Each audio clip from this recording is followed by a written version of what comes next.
આજે 16મી ઓગસ્ટ 2026 રવિવારના દિવસે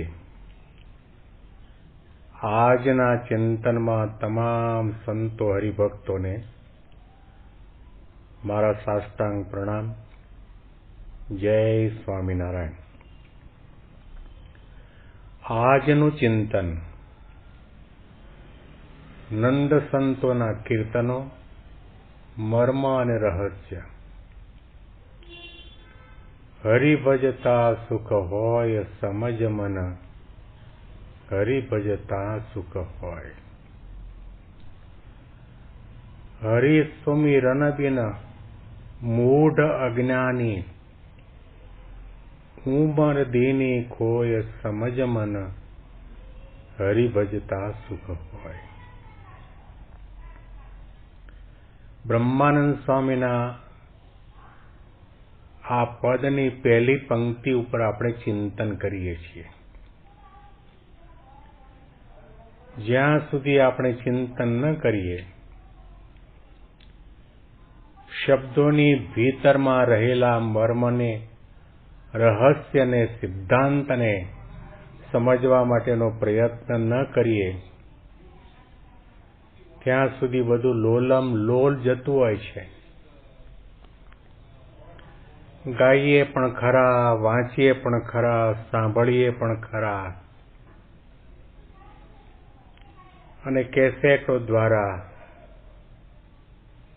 સીડી દ્વારા,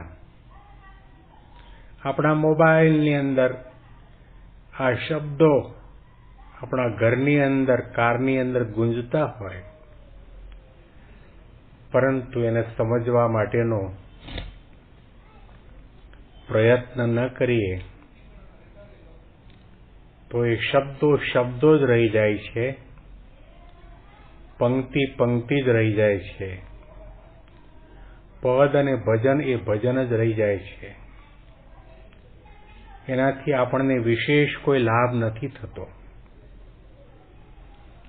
એટલા માટે તો સંત અને ભગવંતની કૃપા અને આશીર્વાદના કારણે આપણે એક એક પંક્તિ ઉપર થોડું થોડું ચિંતન કરીને સમજવા માટેનો પ્રયત્ન કરીએ છીએ. ગુણાતીતાનંદ સ્વામીએ પોતાની વાતમાં આપણને કહ્યું, ભગવાને આપણને 32 દાંત આપણા મુખમાં આપ્યા ચાવવા માટે. ઉપરના ભાગમાં પણ દાંત છે, નીચેના ભાગમાં પણ દાંત છે. સ્વામીએ પ્રશ્ન કર્યો કે આપણા આ ઉપરના અને નીચેના દાંતમાં સાંબેલિયા દાંત કયા કહેવાય અને ખાંડણિયા દાંત કયા કહેવાય? સામાન્યતયા આપણે ખાંડણી અને દસ્તો ઘરની અંદર જોતા આવ્યા છીએ. એ ખાંડણી નીચે હોય ને ઉપરથી દસ્તો ઊંચો નીચો થાય અને ખાંડણીમાં નાખેલી વસ્તુ ખંડાતી હોય છે. જ્યારે ભગવાને આપણા શરીરમાં એવી પ્રકારની રચના કરી છે કે ખાંડણી ઉપર છે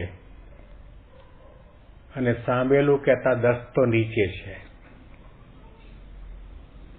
ઘણા વર્ષોથી જ્યારથી આપણા મુખમાં દાંત આવ્યા ત્યારથી દિવસના 3 વખત ખાઈએ છીએ અને જીવનના છેલ્લા શ્વાસ સુધી આપણે આ ક્રિયા કરીએ છીએ, પરંતુ આપણને પોતાને વિચાર કર્યા વગર ખબર જ નથી કે આમાં સાંબેલિયા દાંત કયા અને ખાંડણિયા દાંત કયા. સ્વામીએ કહ્યું કે મોઢામાં બટકું મૂકીએ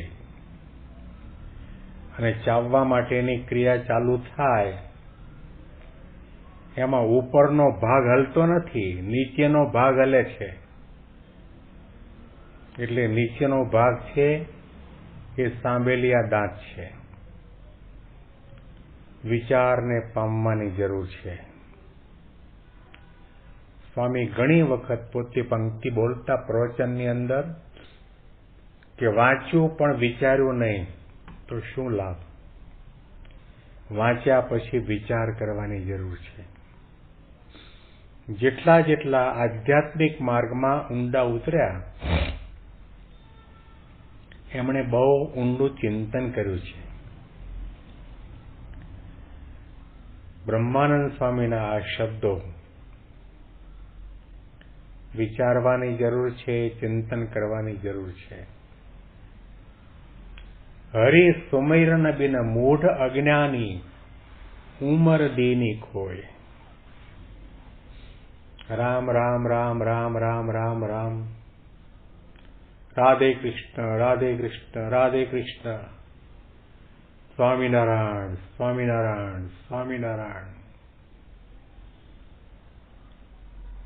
નમઃ પાર્વતી પતયે, હર હર મહાદેવ હર.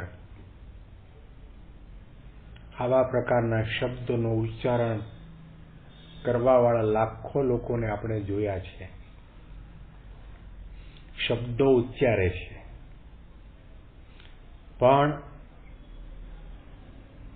જેને આપણે મહાદેવ કહીએ છીએ, જેને આપણે કૃષ્ણ કહીએ છીએ, જે રામનું નામનું આપણે રટણ કરીએ છીએ, જે સ્વામિનારાયણ શબ્દનું ઉચ્ચારણ કરીએ છીએ, એ કોણ છે? એનો મહિમા શું છે? એની આધ્યાત્મિક ઊંચાઈ અને એના આધ્યાત્મિક ગુણો કેવા છે? એણે આપણા ઉપર કેવો મહાન મહાન ઉપકાર કર્યો છે? એમની આપણા સૌના ઉપર કેવી કરુણા છે, દયા છે, વાત્સલ્ય ભાવ છે? એને યાદ કર્યા સિવાય બોલીએ તો એનો આનંદ નહીં આવે. અને એવી રીતે બોલતો હોય એવી વ્યક્તિને પણ બ્રહ્માનંદ સ્વામી મૂઢ કહેતા મૂરખ કહે છે, અજ્ઞાની કહે છે. સવારના પથારીમાં બેઠા થતાની સાથે આપણા પ્રાણ પ્યારા ગુરુ હરિ મહંત સ્વામી મહારાજે આપણને સૌને સાધના મંત્ર, ધ્યેય મંત્ર આપ્યો, અક્ષરમ અહમ પુરુષોત્તમ દાસોસ્મિ. હું અક્ષર છું અને પરબ્રહ્મ પરમાત્મા પુરુષોત્તમ નારાયણ સહજાનંદ સ્વામી મહારાજનો હું દાસ છું, સેવક છું. આ એનો શબ્દાર્થ થયો. પરંતુ વિચારો, હું અક્ષર છું એટલે હું દેહ નથી, મારું આ નામ નથી, મારું આ ગામ નથી, મારી આ જાતિ નથી.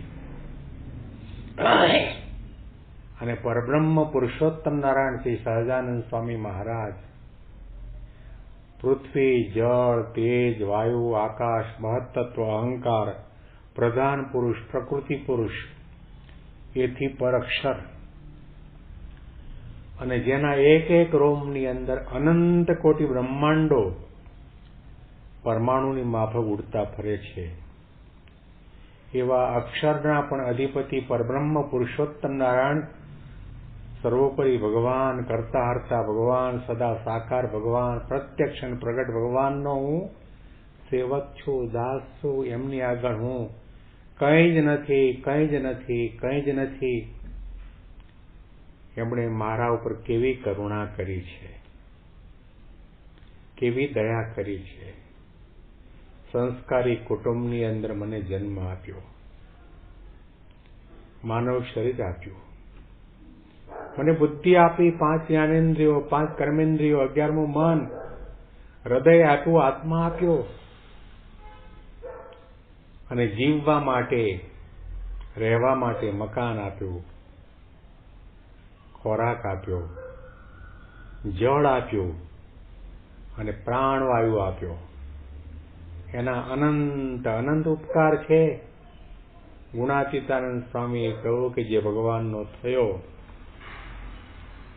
એની ભગવાન કેવી રીતે રક્ષા કરે છે. જેવી રીતે પાંપણ આંખની રક્ષા કરે, હાથ કંઠની રક્ષા કરે, માતા પિતા બાળકની રક્ષા કરે, રાજા પ્રજાની રક્ષા કરે, એમ ભગવાન પોતાના ભક્તની રક્ષા કરે છે. અનંત અનંત અનંત ઉપકારો છે.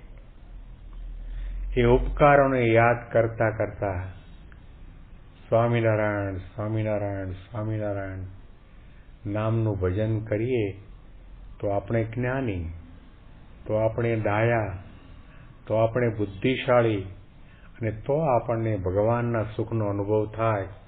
આ પંક્તિ ઉપર વિશેષ ચિંતન આપણે આવતીકાલના ચિંતનમાં કરીશું.